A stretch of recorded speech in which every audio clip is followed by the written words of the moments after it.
अशोक वाटिका का आकाश अचानक कांप उठा। हवाएं थम सी गईं, वृक्ष झुक गए और वातावरण में भय व्याप्त हो गया। मेघनाद ने क्रोध से भरी आंखों से धनुष उठाया और गर्जना की, आज इस वानर का अंत निश्चित है। उसने एक के बाद एक तीरों की वर्षा कर दी। तीर बिजली बनकर दौड़े, मानो आकाश स्वयं टूट पड़ा हो। परंतु हनुमान जी शांत खड़े थे। न उनके चेहरे पर भय था, न क्रोध, केवल अडिग विश्वास और अपार धैर्य। जैसे ही तीर उनके समीप पहुंचे, क्षण भर में हनुमान जी की शक्ति जाग उठी। कुछ तीर उनके शरीर से टकराकर स्वयं भस्म हो गए, तो कुछ उन्होंने अपनी अदृश्य शक्ति से आकाश में ही नष्ट कर दिए। मेघनाद स्तब्ध रह गया। उसकी आंखों में अविश्वास था।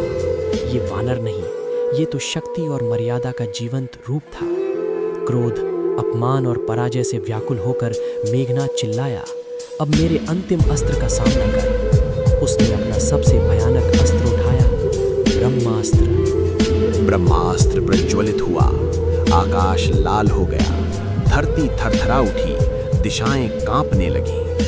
और तभी एक ऐसा दृश्य घटित हुआ जिसने युगों तक सबको चकित कर दिया। हनुमान जी ने प्रहार नहीं किया, उन्होंने अपनी गदा भूमि पर रख दी और ब्रह्मास्त्र को प्रणाम किया, क्योंकि वे जानते थे शस्त्र से भी बड़ा होता है शास्त्र और मर्यादा। जैसे ही ब्रह्मास्त्र ने उन्हें स्पर्श किया, हनुमान जी मूर्छित होने का अभिनय करते हुए भूमि पर गिर पड़े। सब कुछ शांत हो गया।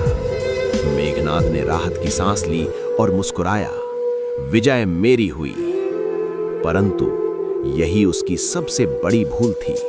हनुमान जी पराजित नहीं हुए थे, वे तो केवल समय और धर्म की मर्यादा निभा रहे थे। सदैव शक्ति ही विजय नहीं दिलाती, कभी कभी धैर्य, बुद्धि और विनम्रता सबसे बड़ा अस्त्र बन जाते हैं। जो अपने अहंकार को जीत ले, वही सच्चा वीर कहलाता है।